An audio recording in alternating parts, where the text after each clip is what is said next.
Numerical कराने जा रहा हूं magnetic field due to straight current carrying conductor. अगर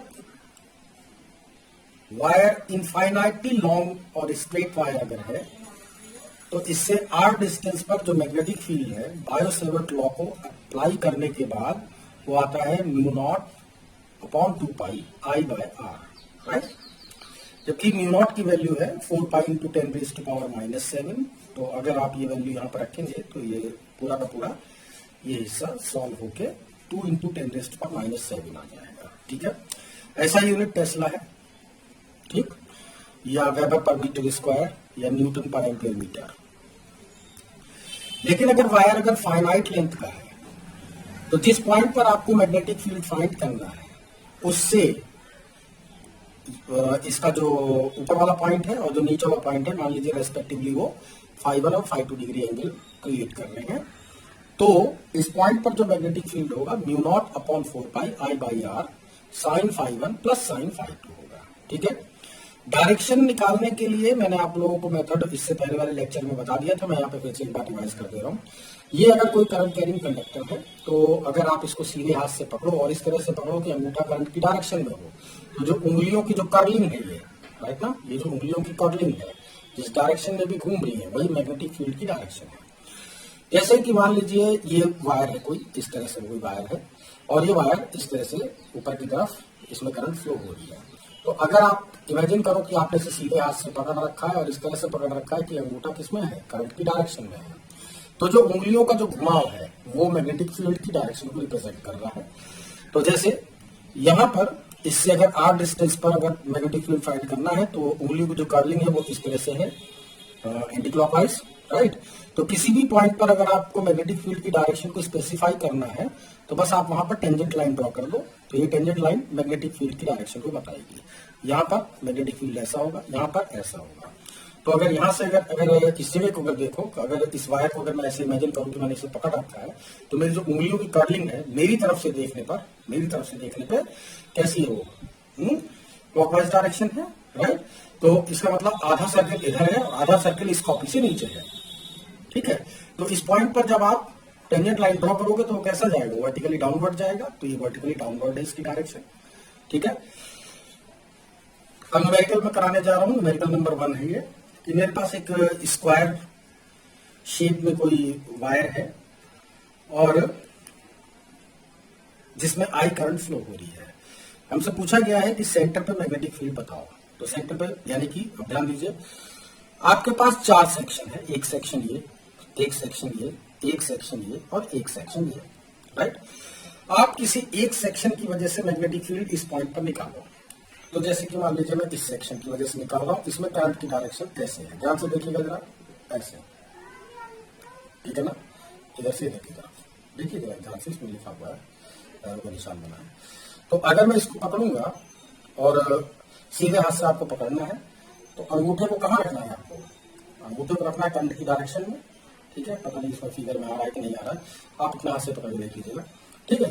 तो जो उंगलियों की जो कर्लिंग है वो कैसी आ रही है, ये लाइक दिस, ऐसे ऐसे, ध्यान दीजिए। इसका मेरी तरफ से देखने पर ये कैसा है, ये एंटी क्लॉकवाइज डायरेक्शन में जा रहा है, ठीक है ना। तो सिर्फ इस सेक्शन की वजह से जो यहां पर मैग्नेटिक फील्ड होगा वो कैसा होगा, अपवर्ड होगा। कैसा होगा, अपवर्ड। फिर से देख लीजिए, ऐसे पकड़ेंगे आप, करंट की डायरेक्शन को ऐसे रखेंगे, ठीक है। तो जो उंगलियों की जो कर्लिंग है उसमें आधा सर्कल ऐसे है, आधा सर्कल नीचे है। तो इस पॉइंट पर जब आप टेंजेंट लाइन ड्रॉ करेंगे तो वह कैसा आएगा, वो वर्टिकली अपवर्ड आएगा। तो वर्टिकली अपवर्ड है। अगर इसकी वजह से देखेंगे, अगर इसकी वजह से अगर देखेंगे तब भी क्या आएगा, वर्टिकली अपवर्ड ही आएगा। पकड़ के देखिएगा इसको, ऐसे ऐसे देखेंगे तब भी वर्टिकली अपवर्ड, ऐसे देखेंगे तब भी वर्टिकली अपवर्ड ही पड़ रहा है, राइट। अच्छा, जहां तक बात है एक सेक्शन की वजह से मैग्नेटिक फील्ड अगर आप फाइंड कर रहे हो तो मान लीजिए इसकी वजह से जो यहाँ पर मैग्नेटिक फील्ड बन रहा है वो B1 बन रहा है, इसकी वजह से वो B2 बन रहा है, इसकी वजह से B3 बन रहा है और इसकी वजह से DC की वजह से मान लीजिए B4 बन रहा है। और सबकी डायरेक्शन क्या है, वर्टिकली अपवर्ड है। क्या है, वर्टिकली अपवर्ड। यानी अब मैं वर्टिकली अपवर्ड ऐसा तो नहीं दिखा पाऊंगा, मैं यहाँ पे दिखाने की कोशिश कर रहा हूँ आपको। ये है वेक्टर B1, ये है वेक्टर B2, ये है वेक्टर B3 और ये है वेक्टर B4, राइट ना। तो चारों के चारों जो डायरेक्शन है सबकी डायरेक्शन क्या है, एक ही डायरेक्शन में है, अपवर्ड है। तो इसका मतलब नेट मैग्नेटिक फील्ड इन सारे वेक्टर के सम के इक्वल आ जाएगा। यानी नेट बी जो आएगा वो आएगा मैग्नीट्यूड में B1, डायरेक्शन तो बताई दी अपवर्ड आ रही है, B1 plus B2 plus B3 और प्लस B4। राइट। अब यहां पर ये ध्यान दीजिए कि जो इसकी जो साइड इसकी ए दे रखी है, ये साइड कितनी दे रखी है, ए।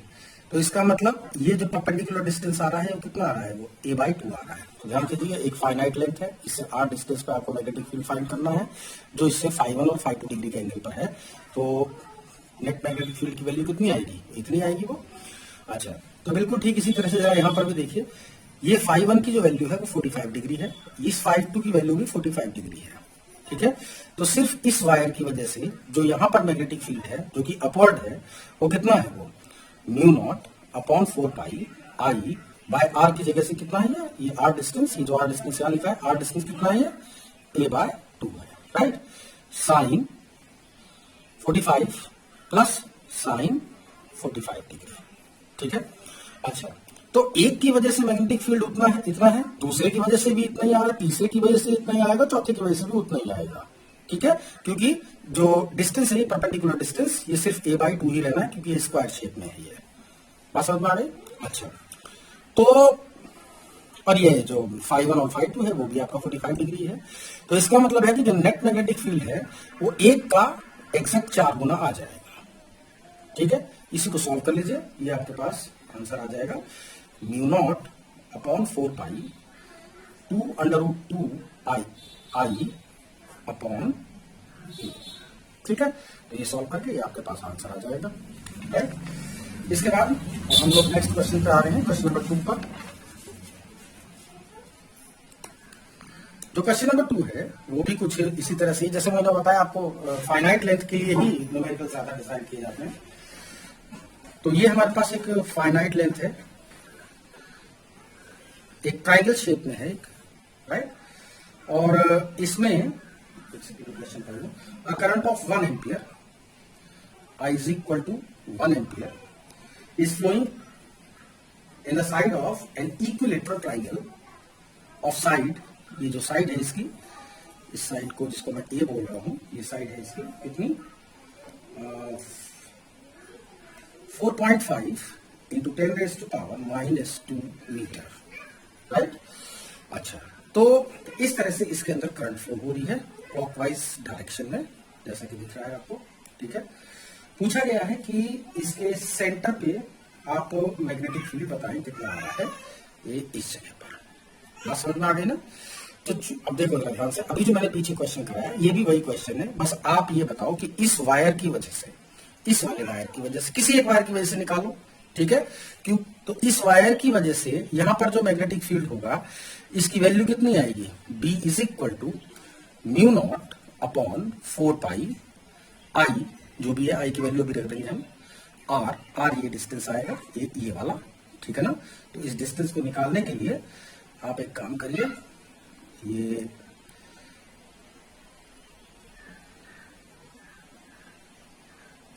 राइट, ये मैंने इसका वो ले लिया है मीडियन। ठीक। तो अगर ये बताइए, अगर ये 60 डिग्री के एंगल के हैं, ये भी 60, ये भी 60, ये भी 60। ठीक है। तो ये टोटल एंगल कितना आएगा, ये वाला 120 आएगा ना, कितना आएगा 120 डिग्री का एंगल। तो इसका मतलब इधर की तरफ कितना है 60 डिग्री, इधर की तरफ कितना है 60 डिग्री। राइट। तो इस वायर से इतने डिस्टेंस पर, अब ये डिस्टेंस आपको फाइंड करना है, राइट ना। इतने डिस्टेंस पर, ये मान लीजिए डिस्टेंस आपका, ये आप लिखते हो ना, चलो आर लिख लो आप, ये राइट। तो इतने डिस्टेंस पर, ये यहां से यहां तक का डिस्टेंस, इस पर आपको मैग्नेटिक फील्ड की जो वैल्यू आएगी वो μ0/4π I/r साइन φ1 की वैल्यू दिख रहा है आपको 60 डिग्री है, साइन φ2 की वैल्यू भी कितनी है 60 डिग्री है। तो साइन 60 प्लस साइन 60। ठीक है।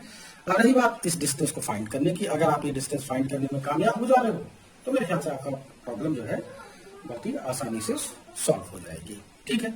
तो B इज इक्वल टू, अच्छा चलो ये तो हो गया।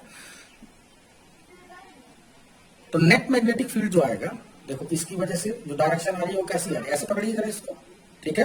करंट की डायरेक्शन, अंगूठा आपका करंट की डायरेक्शन में है ऐसे, तो उंगली की जो कर्लिंग है वो ऐसे जा रही है। ध्यान से देखिएगा, आधा सर्कल इधर है, आधा सर्कल इसके नीचे है, ठीक है।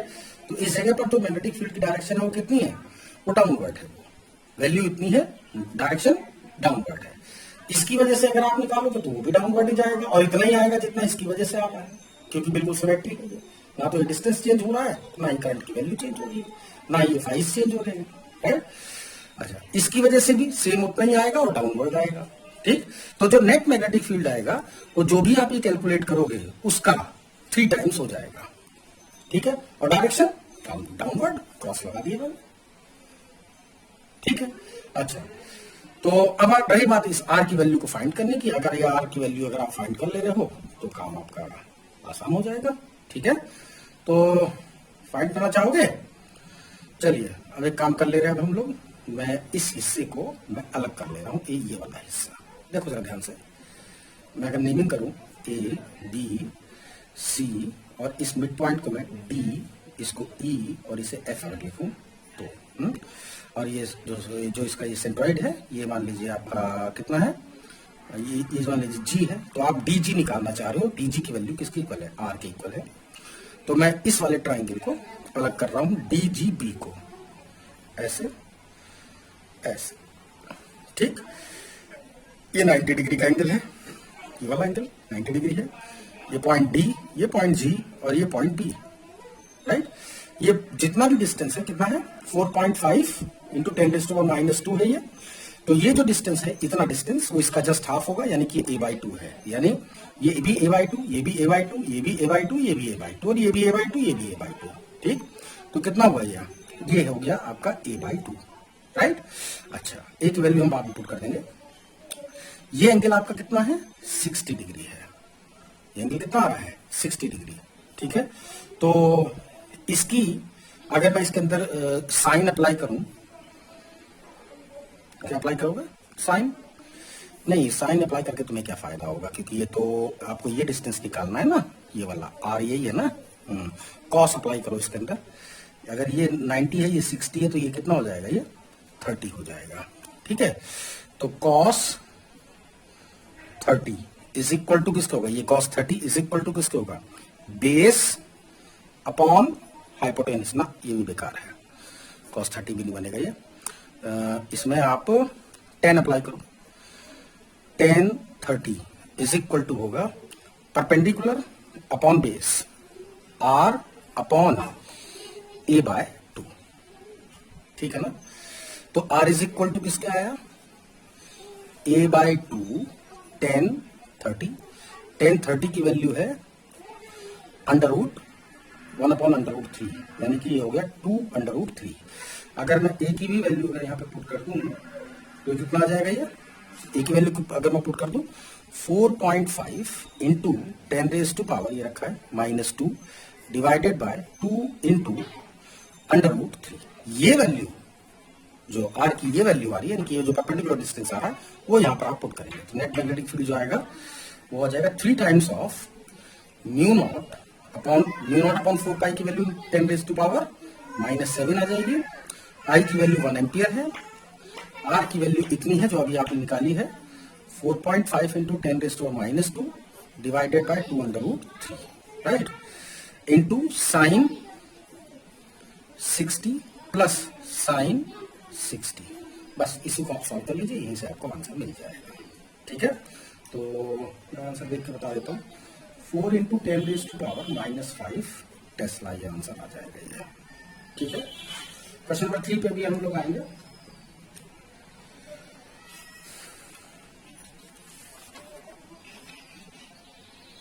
ये है question number 3। A current of 10 ampere is flowing east to west. अच्छा ठीक है, तो सबसे पहले हम डायरेक्शन बना लेते हैं, ऐसे ऐसे, ये है ईस्ट, ये है वेस्ट, ये नॉर्थ, ये साउथ, ठीक। अच्छा, तो ईस्ट से वेस्ट की तरफ इस तरह से करंट फ्लो हो रही है, लाइक दिस, ध्यान से देखना बच्चों, ठीक है ना।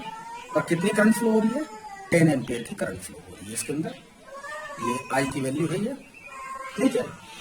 तो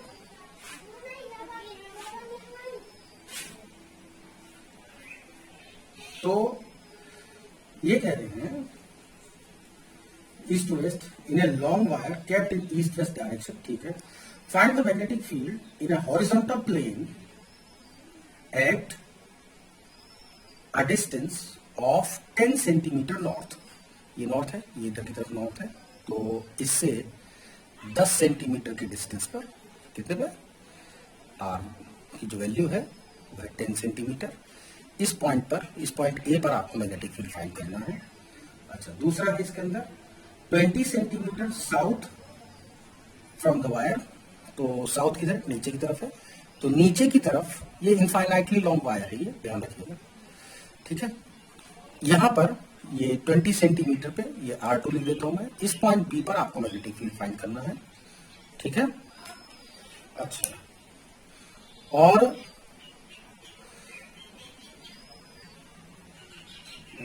भी कुछ पूछा? अरे भैया तो पूरा मवाल बचा रखा है, बहुत सारा है इसमें। And in a vertical plane at a distance of 40 centimetre down, ये वायर दिख रहा है ना, ये वायर, इससे 40 सेंटीमीटर नीचे की तरफ यहां पर मैग्नेटिक फील्ड फाइंड करना है। बात समझ में आ गई? तो भैया वो तो कॉपी पे दिखा नहीं सकते, तो अभी आपको याद रखना है। अच्छा, और है 50 सेंटीमीटर ऊपर भी, ये लीजिए वायर ऐसे करंट इस तरह से फ्लो हो रही है, 50 सेंटीमीटर ऊपर यहां पर इस पॉइंट पर आपको मैग्नेटिक फील्ड आपको फाइंड करना है। तो ये तो सवाल ही सवाल हो गया, बहुत सारे सवाल हो गए इसके अंदर, लेकिन कोई ऐसी घबराने वाली बात नहीं है। ये बहुत ज्यादा आपसे उम्मीद नहीं रख रहा है, बस ये जानना, ये बस बेसिकली इतना जानना चाह रहा है कि आप डायरेक्शन निकाल पाओगे कि नहीं, क्योंकि फॉर्मूला तो बहुत आसान है इसका, ठीक है ना। तो मैं इस पॉइंट पर पहले मैं मैग्नेटिक फील्ड निकाल दूं।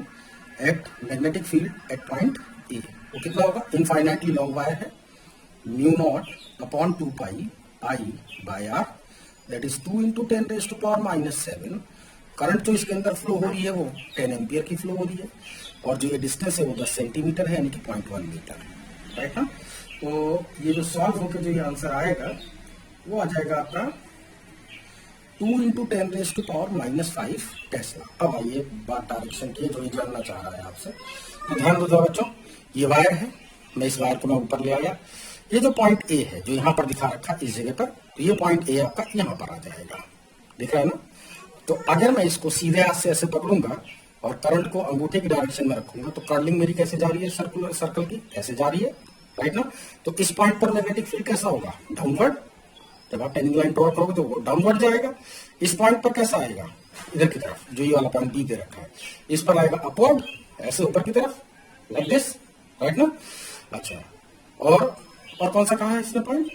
एक ये नीचे वाला भी पॉइंट है यहाँ पर, तो यहाँ पर जो सर्कल आपका बन रहा है वो ऐसे बन रहा है, तो इस पॉइंट पर जब टेंजेंट लाइन ड्रॉ करोगे तो कैसे आएगा? इधर की तरफ आएगा, और ऊपर की तरफ इधर की तरफ आएगा, इधर, राइट ना। तो बस वो डायरेक्शन ही निकालने में इंटरेस्टेड है, बहुत ज्यादा कुछ नहीं करना है इसमें। तो मैंने इसको इस तरह से पकड़ा, तो जो डायरेक्शन जा रही है कैसी जा रही है? वर्टिकली डाउनवर्ड जा रही है, ठीक है।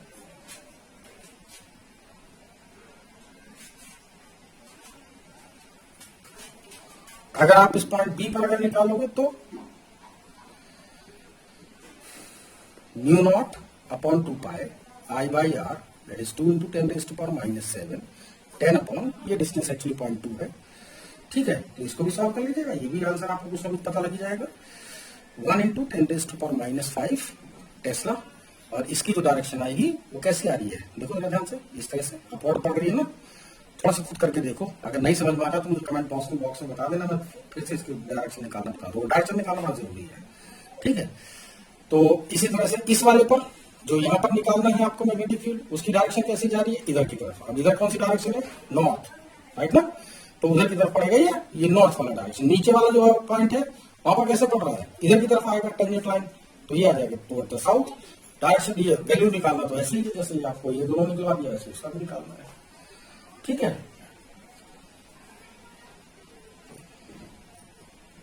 नेक्स्ट क्वेश्चन पे आएंगे।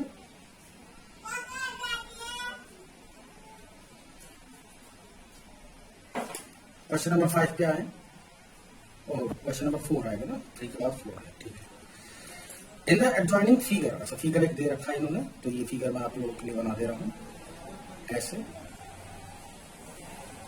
पहले मैं फिगर बना दूं, इसमें 20 एम्पियर की करंट फ्लो हो रही है और इसमें 30 एम्पियर की करंट फ्लो हो रही है। ठीक है, find the magnitude and direction of the magnetic field at the point P Q R. तो पी क्यू आर पॉइंट ये दे रखे हैं आपको 10 सेंटीमीटर, ये पॉइंट पी है, ये वाला पॉइंट भी 10 सेंटीमीटर पे है, ये पॉइंट क्यू है, ये वाला पॉइंट भी 10 सेंटीमीटर है और ये पॉइंट आर है और ये इनफाइनाइटली लॉन्ग वायर है। अगर आपको क्वेश्चन में कोई कंफ्यूजन है, अगर उसने नहीं दे रखा है कि वायर की शेप कैसी है, यानी कि आप ये डिसाइड नहीं कर पा रहे हो कि वो फाइनाइट है या इनफाइनाइट है, तो आपको हमेशा उसे इनफाइनाइट ही मान के चलना है। ठीक है, अच्छा, इसके लिए जो डिस्टेंस दे रखा है वो भी 10 सेंटीमीटर दे रखा है। बात समझ में आ गई? तो इस पॉइंट पी पर आप नेट मैग्नेटिक फील्ड फाइंड करेंगे। तो सबसे पहले मैं ये पॉइंट पी को कंसीडर कर रहा हूं, बाकी क्यू और आर को आप रहने दीजिए। तो देखिए, मैं इस वायर का नाम लिख दे रहा हूं, wire X and wire Y. तो इस वायर एक्स की वजह से यहां पर जो मैग्नेटिक फील्ड है वो कैसा है, कितना है, पहली तो बात तो ये है बी एक्स एट पी, मतलब ये निकाल रहा हूं एट पी, राइट ना, पी पॉइंट पर निकाल रहा हूं, इस पॉइंट पी पर। इसकी वजह से जो मैग्नेटिक फील्ड है इस पॉइंट पी पर वो कितना है, 2 × 10⁻⁻⁷। यही फॉर्मूला लग जाएगा इनफाइनाइट लेंथ के लिए। आई की वैल्यू है 20 अपॉन आर, आर है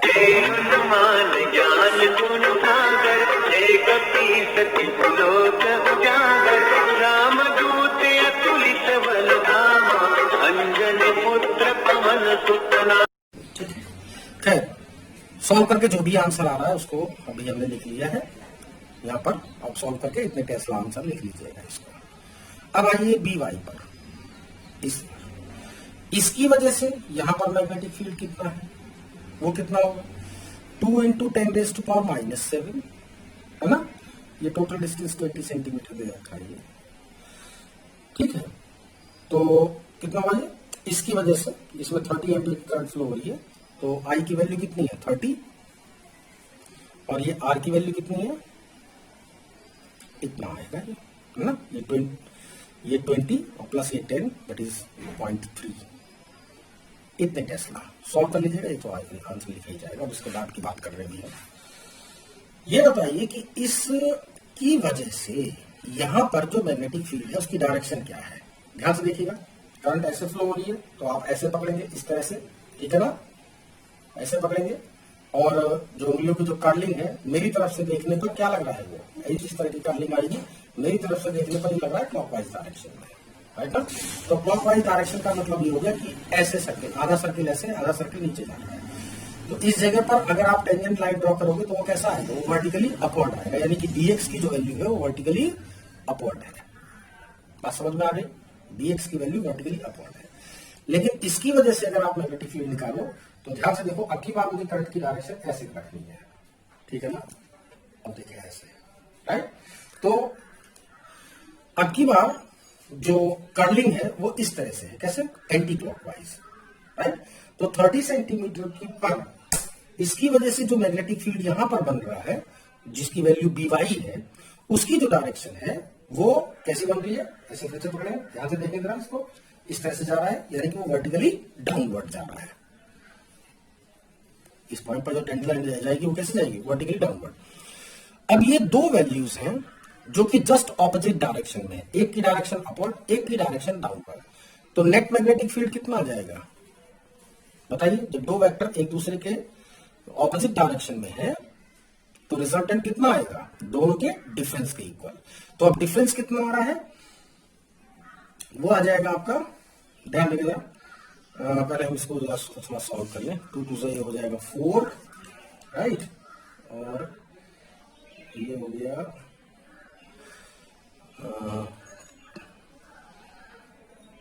इसको सॉल्व करके जो आंसर आ रहा है लिखना जरूरी है असल में यहाँ पे, क्योंकि हमें पता होना चाहिए कि कौन सी वैल्यू ज्यादा है और कौन सी वैल्यू कम है।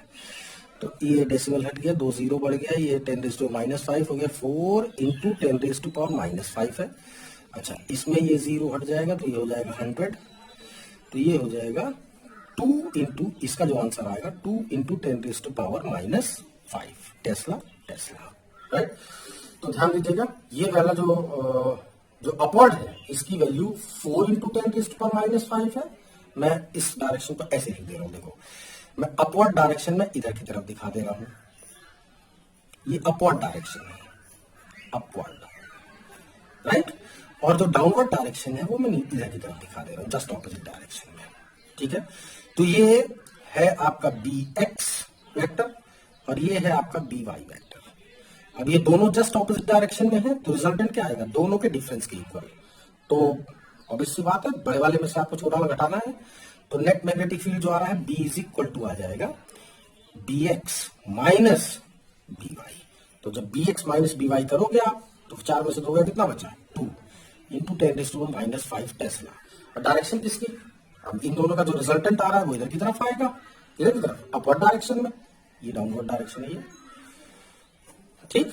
तो अपवर्ड डायरेक्शन में आ रहा है तो नेट मैग्नेटिक फील्ड कैसा है, नेट मैग्नेटिक फील्ड अपवर्ड आएगा। इस पॉइंट P पर इस पूरे सिस्टम की वजह से जो नेट मैग्नेटिक फील्ड होगा वो इन दोनों का वेक्टर सम होगा, और वो जो दोनों वेक्टर सम आ रहा है वो नेट इतना आ रहा है आपका 2 इंटू 10⁻⁻5 और कैसा आ रहा है वो अपवर्ड आ रहा है। बात समझ में आ गई है। अच्छा, इसी तरह से इस पॉइंट Q पर अगर आप निकालना चाहें तो मैं इस कैलकुलेशन पे नहीं जा रहा हूं, इसकी वजह से यहां पर मैग्नेटिक फील्ड निकालिए, देखिए इधर कैसे जा रहा है, डाउनवर्ड जा रहा है, और इसकी वजह से कैसा जा रहा है, इसकी वजह से भी डाउनवर्ड जा रहा है। तो दोनों का जो वेक्टर है वो दोनों वेक्टर क्या हो जाएगा, सम हो जाएगा यहाँ पर, क्योंकि दोनों की डायरेक्शन कैसी है, डाउनवर्ड है, तो दोनों वेक्टर क्या हो जाएंगे, सम हो जाएगा। यहाँ पर वैल्यूज यही रहेगी, मतलब वैल्यूज इस तरह से ही निकालना पड़ेगा आपको, बस ये डिस्टेंसेस आपके इसके लिए 10 सेंटीमीटर लेना पड़ेगा, इसके लिए भी 10 सेंटीमीटर लेना पड़ेगा, ठीक है। इसी तरह से आर के लिए बता दीजिएगा। इसके बाद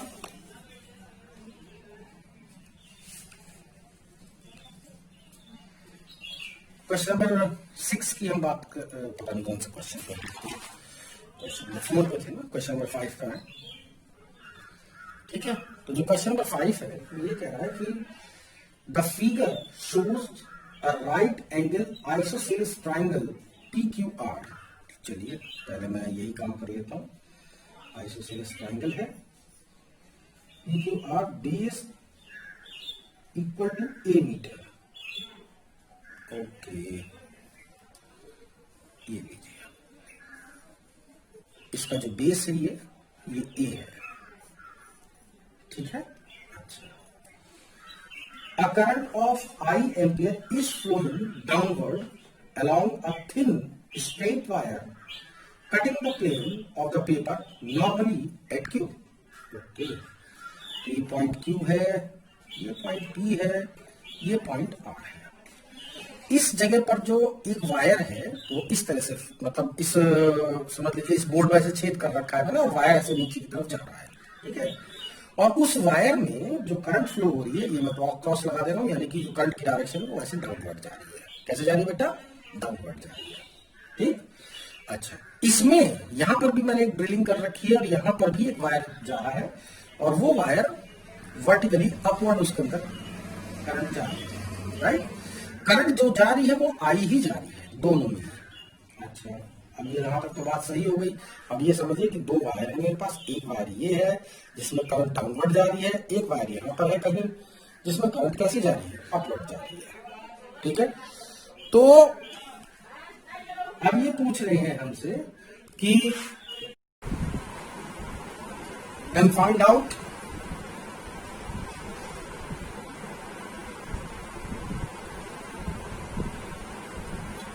the magnitude and direction of the magnetic induction B at point P. Assume that wires to be infinitely long.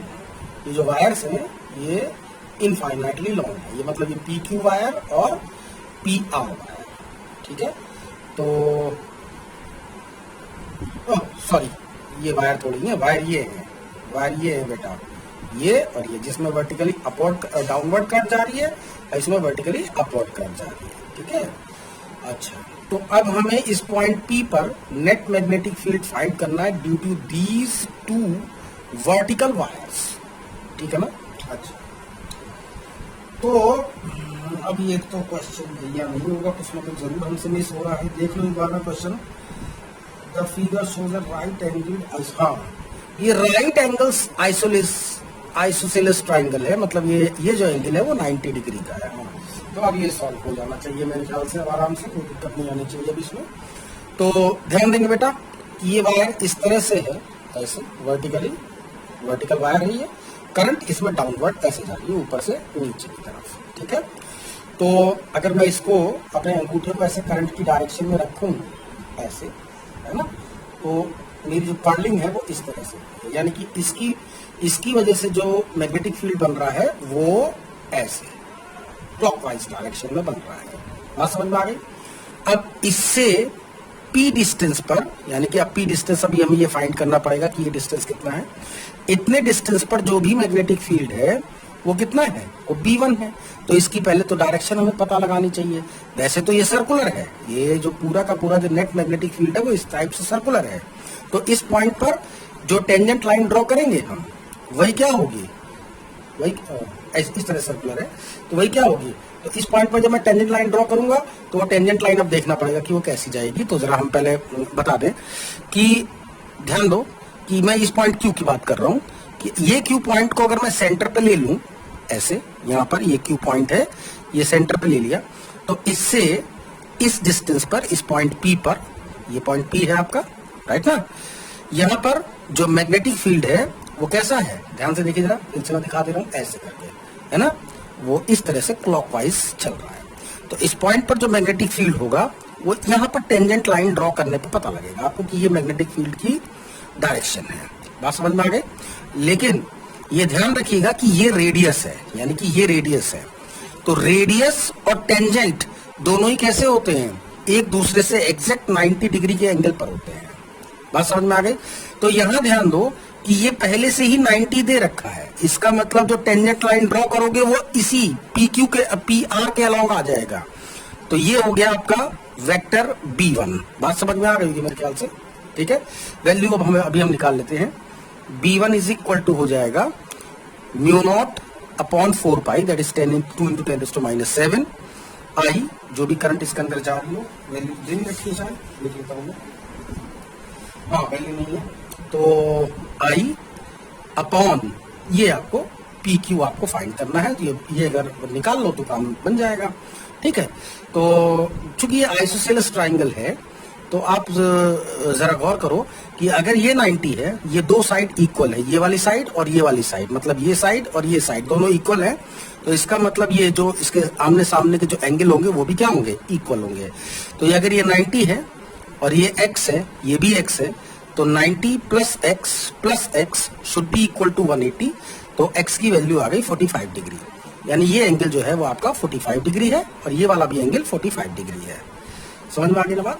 अच्छा, तो अगर आपको ये लेंथ निकालनी है, ठीक है, तो मैं ज्यादा शॉर्टकट तरीका बता देता हूं आपको। मैं यहाँ पे बता देता हूं क्योंकि यहाँ पे अभी हमें और भी कुछ काम है, तो वहां पे हम नहीं करेंगे इसे, मैं यहाँ पर करके दिखा दे रहा हूँ। ये आइसोसेलेस ट्राइंगल है कोई सा भी, ठीक है, इसका आपको ये साइड सिर्फ पता है, इससे इसके ऊपर ठीक परपेंडिकुलर डाल दो तो आइसोसेलेस ट्राइंगल होने की वजह से जस्ट मिड पॉइंट पे जाके मिलेगा ये। तो ये डिस्टेंस हो गया A/2। बात समझ में आ गई। ये एंगल है गया 45 डिग्री। तो इसके अंदर इस वाले राइट एंगल ट्राइंगल में, इस वाले राइट एंगल ट्राइंगल में आप अप्लाई कर लीजिए, या आपको ये निकालना ना, हाइपोटेन्यूज निकालनी है, तो साइन अप्लाई, साइन की कॉस अप्लाई कर लो। तो कॉस 45 इज इक्वल टू किसके होगा, base that is A/2 base upon hypotenuse that is ये Q और ये पॉइंट P था, ये पॉइंट R है, यानी QP है ना, QP। Then QP is equal to किसके आया, A/2 है ना। इसकी वैल्यू कितनी हो जाएगी, 1/√2 हो जाएगी। तो इस 1/√2 को इधर ले जाइए, तो ये हो जाएगा √2 टाइम, इससे ये कैंसिल हो जाएगा √2 टाइम, तो A/√2 आ जाएगा। यानी कि इसकी जो लेंथ है, QP की जो लेंथ है वो A/√2 है, राइट। तो I/R दैट इज A/√2। बात समझ में आ गई होगी मेरे ख्याल से, ठीक है। अच्छा, अब इस R की वजह से देखिए, R जो है इसमें जो करंट जा रही है वो अपवर्ड जा रही है, यानी कि अंगूठा आपको ऊपर की तरफ रखना है अंगूठा करंट की डायरेक्शन में रखिए और उंगली को घुमाइए ऐसे। तो अब की बार जो कर्लिंग है वो इस तरह से हो रही है। कैसी हो रही है अब की बार? एंटी क्लॉकवाइज हो रही है। ठीक है, तो इस तरह से जब कर्लिंग होगी तो इसका मतलब ये हो गया कि इस पॉइंट पर जो मैग्नेटिक फील्ड आएगा वो अब की बार, मतलब अब की बार ये वाला सर्कल बन रहा है ना, देखो ये इस टाइप से कुछ सर्कल बनेगा, ये ऐसे है ना, ये मैग्नेटिक फील्ड की डायरेक्शन आ जाएगी। तो अब ये जो ये है एंटी क्लॉकवाइज है। तो इसका मतलब क्या हुआ, यहाँ पर जब आप टेंजेंट लाइन ड्रॉ करोगे तो वो इसके अलोंग आ जाएगा, है ना, B2, ये वेक्टर B2 और ये वेक्टर B1। वेक्टर B2 की जो वैल्यू, अच्छा इसकी जो डायरेक्शन है वो ऐसे है और इसकी जो डायरेक्शन है B2 की जो वैल्यू है आएगी वो आएगी 2 × 10⁻⁷ I upon A upon √2 I upon R। ठीक है, इसकी जो डायरेक्शन है वो अलोंग दिस है। अब नेट मैग्नेटिक फील्ड जो आएगा वो ऐसे आएगा, parallelogram law of vector addition से, यही है ना नेट मैग्नेटिक फील्ड, राइट। तो B इज इक्वल टू किसके आएगा, vector B is equal to आ जाएगा vector B1 plus vector B2, right. तो इसका जो मैग्नीट्यूड है वो तो निकालना जानते ही हो आप लोग। जब दो वेक्टर थीटा डिग्री के एंगल पे एक्ट कर रहे होते हैं तो उनका जो रिजल्टेंट का जो मैग्नीट्यूड है वो आएगा B1 square plus B2 square plus twice B1 B2 cos, फिलहाल तो 90 डिग्री है तो कॉस 90 की वैल्यू 0 होती है, इतना हिस्सा खत्म हो जाएगा। ये बात समझ में आ गई। B1 और B2 की ये वैल्यूज पुट करिए, दोनों ही इक्वल है ये, ठीक है। तो जो आपका ओवरऑल जो ये आंसर आ जाएगा, कैलकुलेट करना क्या करूंगा मैं वैसे ही बता देता हूँ आप लोगों को। उसका जो एग्जैक्ट आंसर आ जाएगा वो आ जाएगा 4 × 10⁻⁷ I अपॉन A। बात समझ में आ गई ना, ठीक है। अरे भाई ये वैल्यू अच्छा पुट कर लो, चलो ये हो गया। देखो ये इसका स्क्वायर ये इसका स्क्वायर दोनों सेम है तो ये तो कॉमन आ जाएगा, बाहर आ जाएगा। ये 2 × 10⁻⁷ I अपॉन A अपॉन √2, तो A अपॉन का √2 अंदर चला गया, यहाँ बचेगा 1, यहाँ पे बचेगा 1, यानी कि ये बचेगा √2 बचेगा। अब √2 × √2 कितना हो गया 4, ये रहा 4, 10⁻⁷, ये रहा 10⁻⁷, I बाई A, ठीक है। अब क्वेश्चन नंबर 5 आपका फिनिश हो गया। अब कुछ और हम लोग क्वेश्चन पढ़ लें ताकि ये सभी क्वेश्चन ये CBSE के लिए करवा रहा हूँ, इसको कोई मेडिकल या IIT वगैरह के लिए आप लोगों को इसको स्टडी करने की ज़रूरत नहीं है, क्योंकि उसके जो न्यूमेरिकल्स हैं वो थोड़े से और टिपिकल होते हैं। तो मैं इसके बाद उसको करवाऊंगा, पहले जरा CBSE वाला काम खत्म कर दूँगा, ठीक है ना। तो जरा ध्यान देंगे, मैं अगले क्वेश्चन पर आ रहा हूँ। ये क्वेश्चन नंबर 6 की बात कर रहे हैं हम, चेंज कर देता हूँ मैं। ये है क्वेश्चन नंबर 6। तो जो क्वेश्चन नंबर 6 है वो ये कह रहा है कि ये हमारे पास वो इनफाइनाइटली लॉन्ग वायर है, ऐसे ध्यान से देखना बेटा, ऐसे, ठीक है, यूं और ऐसे, इस तरह से, ये दोनों ही इनफाइनाइटली लॉन्ग वायर है, ठीक है। और ये कोई पॉइंट P है जिसका इससे परपेंडिकुलर डिस्टेंस 3 है और इससे जो परपेंडिकुलर डिस्टेंस है वो 4 सेंटीमीटर है, 4 सेंटीमीटर 3 सेंटीमीटर। तो इस पॉइंट P पर, ठीक है, अच्छा इसके अंदर जो करंट फ्लो हो रही है वो हो रही है 2 एम्पियर की, इसमें 2 एम्पियर की करंट फ्लो हो रही है, I1 लिख देता हूं मैं इसको। इसके अंदर I2 करंट फ्लो हो रही है 1.5 एम्पियर, ठीक है। तो कह रहे हैं कि इस पॉइंट P पर आप जरा मैग्नेटिक फील्ड आप फाइंड करिए इन दोनों वायर की वजह से यहाँ पर कितना है, ठीक है। अच्छा, दूसरा भी क्वेश्चन यही है कि अगर करंट की डायरेक्शन को अगर बदल दिया जाए तो फिर सेम वही क्वेश्चन, इस पॉइंट P पर नेट मैग्नेटिक फील्ड कितना होगा, ठीक है। तो ज्यादा टिपिकल नहीं है ये, चूंकि इसके बारे में इसने कुछ बताया नहीं है आपको, तो मैंने बताया आपको कि अगर वायर की लेंथ के बारे में कोई इन्फॉर्मेशन ना हो तो आप उसे इनफाइनाइटली लॉन्ग मान के चलेंगे। तो ये आपका इनफाइनाइटली लॉन्ग वायर ही समझिए आप इसको भी इनफाइनाइटली लॉन्ग वायर ही मान के चलिए, ठीक है। तो अब देखो इसकी वजह से यहाँ पर मैग्नेटिक फील्ड कितना है ना, magnetic field at P due to I1, ये जो I1 दिख रहा है वो कितना होगा बोलो, B is equal to 2 × 10⁻⁷, that is μ0 upon 2 pi, I by R, I की वैल्यू है 2 और आर की वैल्यू है ये रहा 0.4 सेंटीमीटर ना, 0.04 मीटर। ठीक है, इसको कैलकुलेट करके आपको जो भी टेस्ला में आंसर आ रहा हो उसको लिख लीजिए। चलिए मैं लिख ही देता हूँ इसे। ये 100 टाइम कैंसिल हो जाएगा इससे, 4 से ये 4 कैंसिल हो गया और ये बचा 1 × 10⁻⁻5 टेस्ला। ठीक है, डायरेक्शन इसकी जानना जरूरी है। ये B1 है वेक्टर, ये मतलब वैल्यू B1 है, तो मैग्नीट्यूड यहाँ पे लिख दिया है, डायरेक्शन मैं अभी यहाँ पे लिख देता हूँ।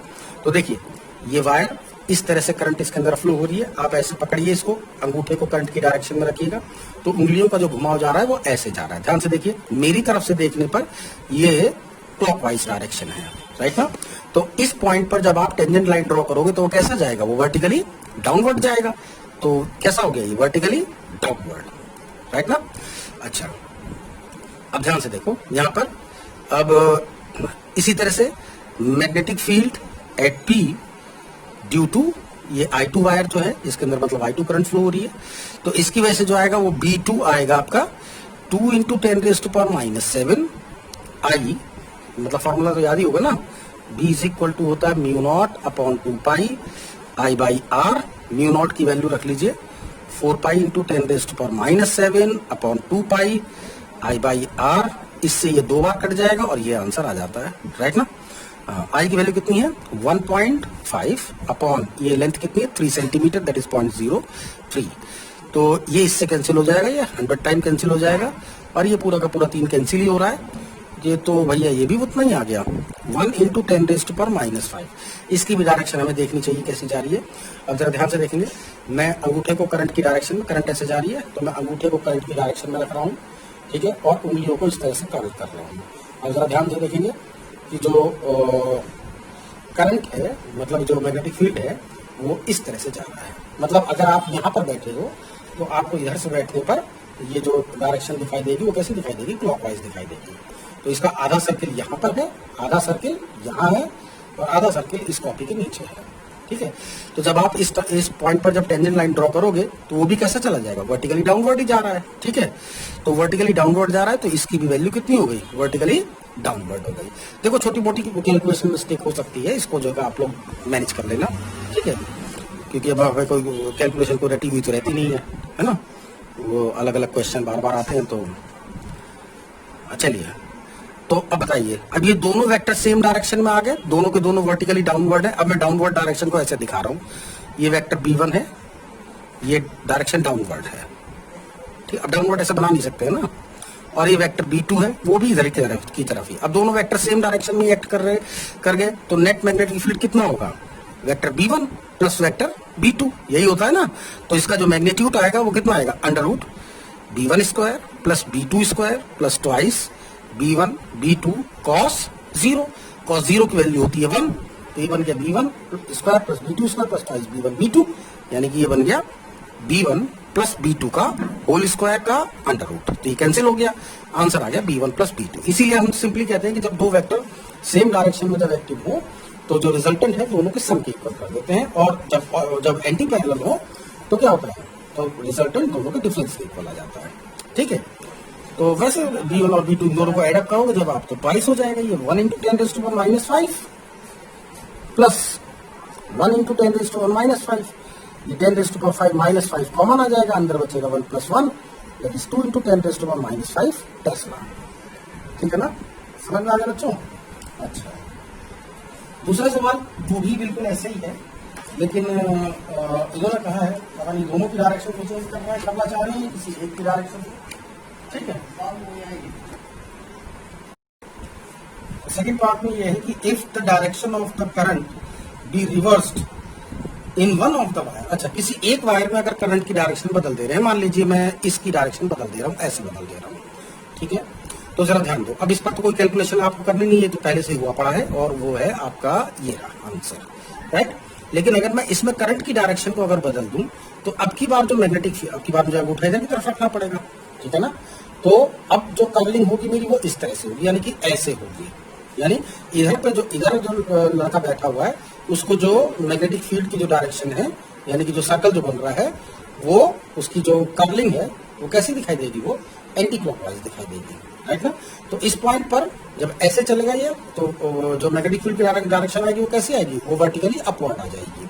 तो अब की बार ये इसकी जगह पर वर्टिकली अपवर्ड हो जाएगा। तो अब की बार फिर वही बात हो गई। अब ये दो वेक्टर हो गए B1 और ये B2, अब की बार दोनों जस्ट ऑपोजिट डायरेक्शन में एक्ट कर रहे हैं, एक डाउनवर्ड और एक अपवर्ड। तो अगर मैं डाउनवर्ड को अगर मैं ऐसे कह रहा हूं कि ये B1 डाउनवर्ड है, ठीक है, तो B2 किधर की तरफ होगा, सेम उतनी वैल्यू, दोनों की वैल्यू सेम है। ये B2 हो गया, इसका जो डायरेक्शन है वो कैसी है, वो अपवर्ड डायरेक्शन में हो गई। अब ये दोनों वेक्टर जस्ट एक दूसरे के ऑपोजिट डायरेक्शन में आ गए, तो यानी कि 180 डिग्री पे हैं। तो 180 डिग्री पे हैं, तो ये जो आएगा, जो जब रिजल्टेंट आप निकालोगे, ठीक है, तो यहाँ पे cos 0 की जगह से cos 180 आ जाएगा। cos 180 आएगा तो ये वैल्यू नेगेटिव हो जाएगी। नेगेटिव होगा तो B1 माइनस B2 का फॉर्मूला बनेगा, ये होल स्क्वायर का। तो होल स्क्वायर ने इसको कैंसिल कर दिया, तो नेट मैग्नेटिक फील्ड आ जाएगा B1 माइनस B2। वैसे सिंपली भी आप याद रख सकते हो, जब एंटी पैरेलल है तो क्या होगा, एक दूसरे का रिजल्टेंट दोनों के डिफरेंस के इक्वल आ जाएगा। अब क्योंकि दोनों की वैल्यू सेम ही है तो 0 आ गया, या नल वेक्टर आ गया।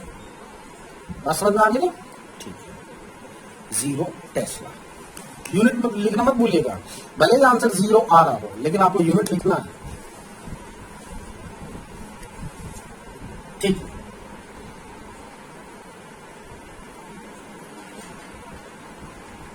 बस मेरे ख्याल से तो इतना क्वेश्चन सीबीएसई के लिए सफिशिएंट है, इससे ज्यादा कुछ पूछने की जरूरत नहीं पड़ेगी उन्हें, ठीक है।